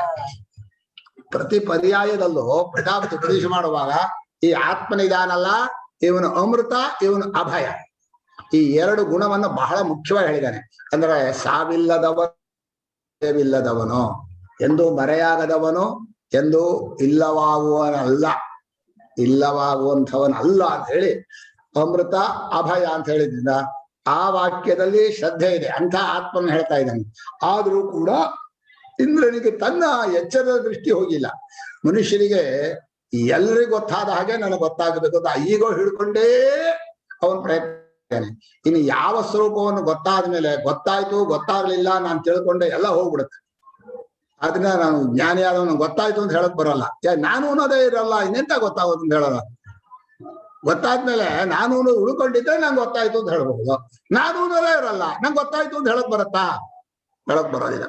ಅಂಥ ಸ್ವರೂಪದಲ್ಲಿ ಇಂದ್ರನಿಗೆ ಒಂದು ಕನ್ಫ್ಯೂಸ್ ಬಂದ್ಬಿಡ್ತು. ನೋಡಿ ಸ್ವಾಮಿ, ಸುಷುಪ್ತಿಯಲ್ಲಿ ಇಷ್ಟು ನಿದ್ದೆಯಲ್ಲಿ ಇಂದ್ರನಂಥ ಮಹಾತ್ಮನಿಗೆ ಅಷ್ಟು 96 ವರ್ಷ ಬ್ರಹ್ಮಚರ್ಯ ಮಾಡಿದವನಿಗೆ ಇಷ್ಟು ತಪ್ಪುಳಿಕೆ ಬರ್ಬೇಕಾದ್ರೆ 3 ಅಶ್ವಮೇಧ ಮಾಡಿ 96 ವರ್ಷ ಬ್ರಹ್ಮಚರ್ಯ ಮಾಡಿ ಪ್ರಜಾಪತಿಯಂಥ ಮಹಾ ಮಹಿಮಾ ಉಪದೇಶ ಮಾಡಿದಾಗ ಇಷ್ಟು ತಪ್ಪುಳಿಕೆ ಅವ್ರು ಏನ್ ಬಾಕಿ ಇದೆ? ಏನ್ ಹೇಳೋದು? ಯಾರಿಗೂ ಏನೇನು ಅರ್ಥವಾಗಲ್ಲ. ಸಹ ಸಮಿತ್ಪಾಣೆ ಪ್ರಜಾಪತಿರುವಾಚ भगवन्यच्छान्दहृदय प्रावराजीः युविच्छन् पुनरागमहि सहोवाच नाह खल्वयं भगवः हेमकुं सम्प्रति आत्मानं जानाति अयमहमस्मीति नो एव इमानि भूतानि विनाशमेव पीतो भवति नाहमत्र भोग्यं पश्यामीति एवमेवेश भगवन्नित्योवाच एतन्द्वैवते भूयो नु व्याख्यास्यामि अपराणि पञ्चवर्षाणि नो एव अन्यत्र एतस्मात् ततः अपराणि तस्मात् नो एव अन्यत्र एतस्मात् ततः अपराणि पञ्चवर्षाणीति सः अपराणि पञ्चवर्षाण्युवास तान्येकशतकं सम्पेतुः एतत्तद्यदाहुः एकशतकं हवि वर्षाणि भगवान् प्रजापतो ब्रह्मचर्यमुवास तस्मै होवाच सः सविप्राणिः पुनः एयाय तं ह प्रजापतिः उवाच भगवन् शान्तहृदयः प्रावराजीः इति सः ह उवाच न सः ह उवाच न अहं न अह खलु अयं भगवः एवं सम्प्रति आत्मानं जानाति अयम् अहम् अस्मि इति नो एव इमानि भूतानि विनाशम् एव अपीतः भवति न अहम् अत्र भोग्यं पश्यामि इति एवम् एव एषः भगवन् इति उवाच एतं तु एव ते भूयः अनुव्याख्यास्यामि नो एव अन्यत्र एतस्मात् ततः अपराणि पञ्च वर्षाणि इति सः ह अपराणि पञ्च वर्षाणि उवास तानि एकशतं सम्पेदुः एतत् यदा यत् आहुः एकशतं एतत् तत् यत् बेड्वना एतत् तत् यत् आहुः एकशतं ह वै वर्षाणि भगवान् प्रजापतौ ब्रह्मचर्यम् उवास तस्मै ह उवाच एकशत ಅಂದ್ರೆ ಎಷ್ಟು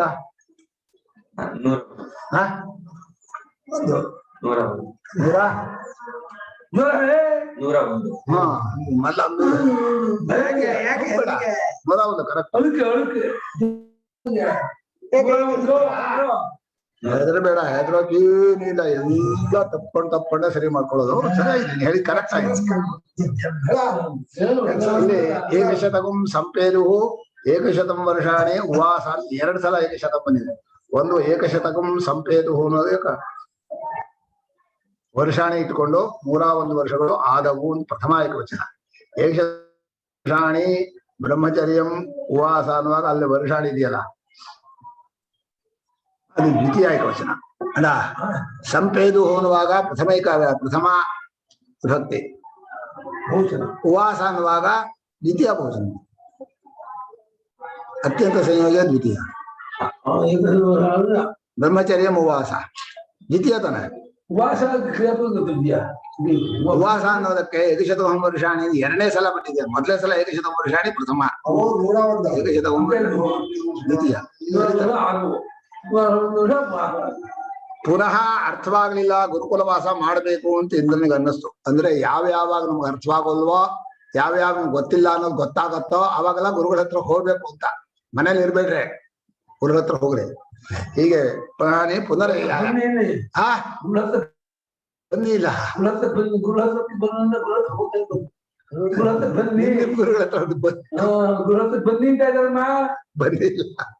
ಬಂದಿಲ್ಲ ಆಯ್ತು ಗಂಟಲ ಹೋಯ್ತು ಪುನಃ ಬರೋದು ಬಿಡಪ್ಪ ತಮ್ಮ ಪ್ರಜಾಪತಿ ವಾಚ ಮತ್ತೆ ಅವ್ರ ಹತ್ರ ಬಂದ ನನಗೆ ಅಜ್ಜನ ಕಾಣಿಸ್ತಾ ಇದ್ದಾನೆ ಪ್ರಜಾಪತಿ ಅಜ್ಜ ಅಲ್ಲ ಅವನು ಯಾವಾಗಲೂ ಮುಪ್ಪಿಲ್ಲ ಮರಣ ಇಲ್ಲ ಆದ್ರೂ ಕೂಡ ಏನು ಪ್ರೇಮ ಗುರುವಿನ ಪ್ರೇಮ ಅಂದ್ರೆ ಹೌದು ಕಣೋ ಹಾಯ ಕಣೋ ಅದೇ ಹೇಳಿದ್ ಕಣೋ ನಾನು ಅಂತ ಇದ್ದೆ ಅದೇ ಅಲ್ಲ ಅವನ್ ತಿಳ್ಕೊಂಡಂತಲ್ಲ ಇವ್ನು ಹೇಳಿದ್ದ ಆದ್ರೂ ಕೂಡ ಹೌದು ಸರಿಯಾಗಿದೆ ನೀನ್ ತಿಳ್ಕೊಂಡದ್ದು ನಿಂಗೆ ಗೊತ್ತಾಗ್ಲಿಲ್ಲ, ನಿಂಗೆ ಅರ್ಥವಾಗಲ್ಲ ಅಂತ ಒಂದ್ಸಲನೂ ಬೈಲಿಲ್ಲ. ಅದು ಗುರುವಿನಲ್ಲಿರುವಂತಹ ಒಳ್ಳೆ ಗುಣ.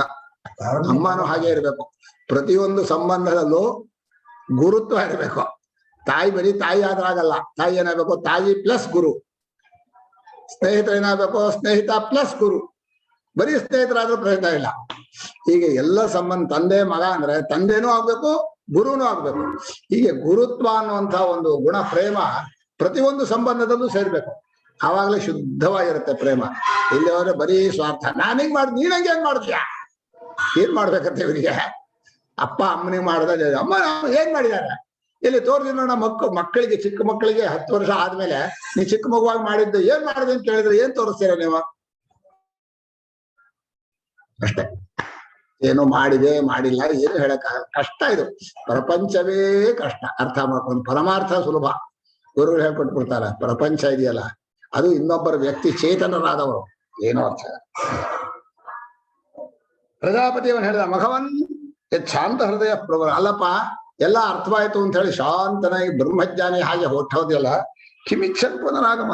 ಮತ್ತೆ ಇಚ್ಛೆ ಬರೋ ಯಾವಾಗ ಬ್ರಹ್ಮಜ್ಞಾನವಾಯ್ತು ಅವನಿಗೆ ಇಚ್ಛೆನೋ ಕಾಮ ಅನ್ನೋದಿಲ್ಲ. ಮತ್ಯಾತಕ್ ಬಂದೆ ಅಂತ ಕೇಳಿದ. ಅದಕ್ಕೆ ಅವರು ಹೇಳ್ದ, ಅಲ್ವಾ ನೀವು ಹೇಳಿದ್ರಲ್ಲ, ಈ ಸುಷುಪ್ತ ಸ್ವರೂಪವನ್ನು ಸುಪ್ತ ಸಂಪ್ರಸನ್ನ ಸ್ವಪ್ನ ಆ ಆತ್ಮನೇ ನಿಜವಾದ ಆತ್ಮ ಅಂತ. ಅಲ್ಲಿ ಏನು ಕಾಣಿಸ್ತಾ ಇಲ್ಲ. ತನ್ನನ್ನೇ ತಿಳ್ಕೊಳ್ಳಲ್ಲ, ಈ ಪ್ರಪಂಚನೂ ಅರ್ಥ ಮಾಡ್ಕೊಳ್ಳಲ್ಲ, ಏನು ಗೊತ್ತಾಗಲ್ಲ. ಇಲ್ಲ ಇಲ್ಲ ಹಾಗೆ ಇಲ್ಲದವನಂತೆ ಬಿದ್ದಿರ್ತಾನಲ್ಲೇ, ಬಿದ್ದಿರೋಲ್ಲ. ನಿದ್ದೆಯಲ್ಲಿ ಬಿದ್ದಿರ್ತಾನ? ನಿದ್ದೆಯಲ್ಲಿ ಬಿದ್ದಿರ್ತಾನೆ ಅಂದ್ರೆ ಅರ್ಧ ನಿದ್ದೆ ಬಿದ್ದಿರೋದು ಬೇರೊಬ್ಬರ ಎಚ್ಚರದಷ್ಟಿರುವ ದೇಹ. ಅದ್ಭುತ. ನಮ್ಮ ನಿದ್ದೆ ಬಗ್ಗೆ ಹೇಳೋ ಭಾಷೆ ಎಲ್ಲ ಬರೀ ಕೆಟ್ಟ ಭಾಷೆನೆ, ಒಂದು ಸರಿ ಇಲ್ಲ. ಆಯ್ತು, ವಿನಾಶದಂತೆ ಆಗಿರ್ತಾನೆ. ಆಗ ನಾಮತ್ರ ಭೋಗ್ಯಂ ಪಶ್ಯಾಮಿ. ನೀವು ಆ ಡಂಗ್ರ ಹೊಡೆಸುವಾಗ ಹೇಳಿದ್ರಿ, ಸರ್ವಾಂಶ ಕಾಮಾನ್ ಆಪ್ನೋತಿ ಸರ್ವಾಂಶ ಲೋಕಾನ. ಅದು ಎಂತಾದ್ರೂ ಸಿಗಲ್ಲಪ್ಪ. ಎಂತ ಲೋಕಗಳು ನಿದ್ದೆ ಮಾಡಿದ್ರೆ ಎಲ್ಲ ಲೋಕಗಳು ಸಿಗತ್ತೆ, ಎಲ್ಲಾ ಕಾಮಗಳು ಪೂರ್ತೈತೆ. ಎಂತ ಇದು ನೀವು ಹೇಳೋದು? ಮುಂಚೆ ಹೇಳಿದ್ವಿ, ಆತ್ಮ ಅಪಹರ ಪಾಪ ವಿಜರೋ ಮೃತ್ಯು ಶೋಕೋ ವಿಜಿಗತ್ಸೋ ವಿಪಾದ ಸತ್ಯಕಾಮ ಸತ್ಯ ಸಂಕಲ್ಪ ಯಸ್ತಾಂ ಆತ್ಮಾನು ಅನುವಿದ್ಯ ವಿಜಾನಾತಿ ಸ ಸರ್ವಾಂಶ ಲೋಕಾನಾಪ್ನೋತಿ ಸರ್ವಾಂಶ ಕಾಮಾನಿತಿ ಪ್ರಜಾಪತಿರುವಾಚ. ಮೊದಲನೇ ಸಲ ಡಂಗರ ಹೊಡೆಸ್ಬಿಟ್ಟ. ಪ್ರಪಂಚ ಎಲ್ಲ ಬರ್ಲಿ ಅಂದ್ರೆ ಪ್ರಜಾಪತಿಗೂ ಪ್ರಚಾರ ಮಾಡ್ಬೇಕು ಅಧ್ಯಾತ್ಮ ವಿದ್ಯೆನ ಅಂತ ಆಸೆ ಇತ್ತು. ಎಲ್ರು ಕೇಳ್ರೋ ಕೇಳ್ರಪ್ಪ ಕೇಳ್ರೋ ಅಂತ ಹೇಳಿ ಎಲ್ರಿಗೂ ಹೇಳಿದ. ಆದ್ರೆ ಅಲ್ಲಿ ಹೋದವ್ರು ಇಬ್ರೇ, ಒಬ್ಬ ಇಂದ್ರ ಒಬ್ಬ ವಿರೋಚನ. ಅದ್ರಲ್ಲಿ ಒಬ್ಬ ತಿಳ್ಕೊಳ್ಳಿಲ್ಲ. 50% ಅವನ್ ಬೆಂಗಳೂರಲ್ಲಿ ಒಬ್ಬ ಉಳ್ಕೊಂಡ. ಅವನು ಮತ್ತೆ ಬಂದ. ಅಂತ ದಡ್ರೆ ಬರೋದು ಅಂತಕ್ಕಿಂತ ಅಲ್ಲ, ಇಂದ್ರ ದಡ್ಡ ಹೌದು ಅಲ್ಲ ಅಲ್ಲ, ಬರೋರೇ ಕಡಿಮೆ. ಬಂದವರಲ್ಲೇ ಶ್ರವಣಾಯಾಪಿ ಬಹುಭಿರ್ಯೋ ನಲಭ್ಯ ಶೃಣ್ವಂತೋಪಿ ಬಹವೋಯಂ ನ ವಿದ್ಯು. ಆಶ್ಚರ್ಯೋ ವಕ್ತ ಕುಶಲೋಸ್ಯ ಲಬ್ಧ ಆಶ್ಚರ್ಯೋ ಜ್ಞಾತ ಕುಶಲಾನುಶಿಷ್ಟ. ಇದನ್ನೇ ಮತ್ತೆ ಹೇಳ್ತೇವೆ, ಇದಕ್ಕಿಂತ ಬೇರೆ ವಿಷಯ ಇಲ್ಲ ಅಂತ. ಪ್ರಪಂಚದಲ್ಲಿ ಕುತೂಹಲಕ್ಕೆ ವಿಷಯ ಸಿಗೋದೆಲ್ಲ ಸುಳ್ಳು ವಿಷಯಗಳು, ಅನುಭವಕ್ಕೆ ವಿಷಯ. ನಿಮಗೆ ಕುತೂಹಲದಿಂದ ತಿಳ್ಕೋಬೇಕು, ಅನುಭವ ರೂಪ ತಿಳ್ಕೊಬೇಕಂದ್ರೆ ಅನುಭವದಿಂದ ಅಪೇಕ್ಷೆ ಪಟ್ಟು ಅಲ್ಲೇ ನಿಲ್ಬೇಕು, ಅದನ್ನ ತಿಳ್ಕೊಬೇಕು. ಕುತೂಹಲದಿಂದ ತಿಳ್ಕೊಂಡ್ರೆ ಆ ಕುತೂಹಲ ಹಾರೋ ಕುದುರೆ. ತಿಳ್ಕೊಂಡ್ಮೇಲೆ ಕುತೂಹಲ ಸಾಯುತ್ತೆ. ಮತ್ತೆ ಇನ್ನೊಂದ್ರಲ್ಲಿ ಕುತೂಹಲ, ಇನ್ನೊಂದ್ರಲ್ಲಿ ಕುತೂಹಲ. ಅಲ್ಲೇನಾಯ್ತು, ಇವತ್ತೇನ್ ಅಡಿಗೆ ಮಾಡಿದ್ರೆ, ನೆನ್ನೆ ಏನ್ ಅಡಿಗೆ ಮಾಡೋದು, ಅದೇ ಅಡಿಗೆನೆ, ಅದೇ ತಿನ್ನೋದೆ, ಅದೇ ಆಹಾರವೇ. ಅವ್ರ ಮನೇಲಿ ಏನಾಯ್ತು, ಇವ್ರ ಮನೇಲಿ ಏನಾಯ್ತು, ಯಾರು ಸತ್ರು ಯಾರು ಹುಟ್ಟಿದ್ರು, ಬರೀ ಸುಳ್ಳಿನ ಕಂತ. ಅದು ಹೇಳ್ತಾರೆ ಇವ್ರಿಗೆ ಆ ತೃಪ್ತಿಯೂ ಇಲ್ಲ, ಅದು ನಾಚಿಕೆನೂ ಇಲ್ಲ. ಸುಳ್ಳಲ್ಲಿ ಸಂತೋಷ ಮಾಡೋದು ಹೀಗೆ. ಲೋ ಏವಾನ್ಯತ್ರ ಇದು ಸ್ಮಾತ್. ಮೊಟ್ಟ ಮೊದಲು ಹೇಳಿದ್ದಲ್ಲ, ಅವನನ್ನೇ ಮತ್ತೆ ಹೇಳ್ತೇನೆ. ನಾನು ಮಾತ್ರ ಹೇಳೋ ವಿಷಯ ಬದ್ಲಿಲ್ಲ. ನೀನ್ ತಪ್ಪು ತಿಳ್ಕೊಬಹುದು. ಮೊದಲನೇ ಸಲ ಏಷೋಕ್ಷಣ ವಿಷಯ ಅಂದ್ರೆ ಪ್ರತಿಬಿಂಬ ಬಿಂಬ ಅಂತ ತಪ್ಪು ತಿಳ್ಕೊಂಡು. ಕನಸನ್ನು ಹೇಳಿದಾಗ ಅಯ್ಯೋ ಅಲ್ಲೂ ಒಟ್ಟಾಡಿಸ್ತಾರೆ, ಹೊಡ್ಕೊಂಡ್ಬರ್ತಾರೆ, ಕಷ್ಟ ಆಗತ್ತೆ. ನಿದ್ದೆಯಲ್ಲಿ ಹೇಳಿದ್ರೆ ಏನಾದ್ರು ಇಲ್ಲ. 3 ವಿಷಯದಲ್ಲೂ ತಪ್ಪು ತಿಳ್ಕೊಂಡ ಪ್ರಜಾಪತಿ. 3 ವಿಷಯದಲ್ಲೂ ಪರಮಾತ್ಮನೇ ಏತದ್ ಅಮೃತಮ ಭಯಂ ಏತದ್ ಬ್ರಹ್ಮ ಅಂತ ಹೇಳಿದ್ರು. ಈಗ ಅದ್ಭುತವಾಗಿ ಪ್ರಜಾಪತಿ ಹೇಳಿದ್ರೆ ಆ ಇಂದ್ರನಂಥ ಆ ತ್ರಿಲೋಕಾಧಿಪತಿ ಅವನಿಗೆ ಅರ್ಥ ಆಗ್ಲಿಲ್ಲ, ತಪ್ಪು ತಿಳ್ಕೊಂಡ. ಉಪದೇಶವನ್ನು ತಪ್ಪು ತಿಳ್ಕೊಂಡ. ಏನಾಗಿರ್ಬಹುದು? ಆಯ್ತು, ಇನ್ನು 5 ವರ್ಷ ಇರುವಂತ 96 + 3 1 101 ಆಯ್ತು. 101 ವರ್ಷ, ಏಕಶತಂ ವರ್ಷಾಣಿ ವಾಸ. ಇನ್ನು 5 ವರ್ಷ ಪುನಃ ಇರಿಸ್ಕೊಂಡು 101 ವರ್ಷ ಆಯ್ತಪ್ಪ. ಇದನ್ನೇ ಈಗಲೂ ಹೇಳ್ತಾರೆ, ಬ್ರಹ್ಮವಿದ್ಯೆ ಕಲಿಬೇಕಾದ್ರೆ ದೇವೇಂದ್ರನಂಥವನು 101 ವರ್ಷ ಪ್ರಜಾಪತಿ ಹತ್ರ ಬ್ರಹ್ಮಚರ್ಯ ಮಾಡ್ದ. ಸುಲಭ ಅಲ್ಲ ಸ್ವಾಮಿ ಬ್ರಹ್ಮವಿದ್ಯೆ. ಅದೇನ್ ಬ್ರಹ್ಮವಿದ್ಯೆ ಅಂತ ಹೇಳ್ತಾರಲ್ಲ, ಬ್ರಹ್ಮವಿದ್ಯೆ ಅಷ್ಟು ಸುಲಭ ಅಲ್ಲ ಅಂತ ಹೇಳಿ ಹಿಂದಿಂದಲೂ ಹೇಳ್ಕೊಂಡ್ ಬರ್ತಾ ಇದ್ದಾರೆ. ಇದನ್ನು ಪ್ರಜಾಪತಿ ಬ್ರಹ್ಮಚರ್ಯ ವಾಸ ಅಂತ 101 ವರ್ಷ ಬ್ರಹ್ಮಚರ್ಯ ಮಾಡಿದ. ಅವರಿಗೆ ಮತ್ತೆ ಕೊನೆ ಸಲ ಉಪದೇಶ ಮಾಡಿದ. ಈಗ ನೇರಾಗಿ ಎಲ್ಲಾ ಅವಸ್ಥೆಗಳಲ್ಲೂ ಇರುವ, ಯಾವಾಗಲೂ ಇರುವ ಆತ್ಮಸ್ವರೂಪವನ್ನ ನೇರಾದ ಅನುಭವದಲ್ಲಿ ಹೇಳ್ತಾರೆ. ಮಘವನ್ ಟೈಮ್ ಆಯ್ತು, ನಾಳೆ.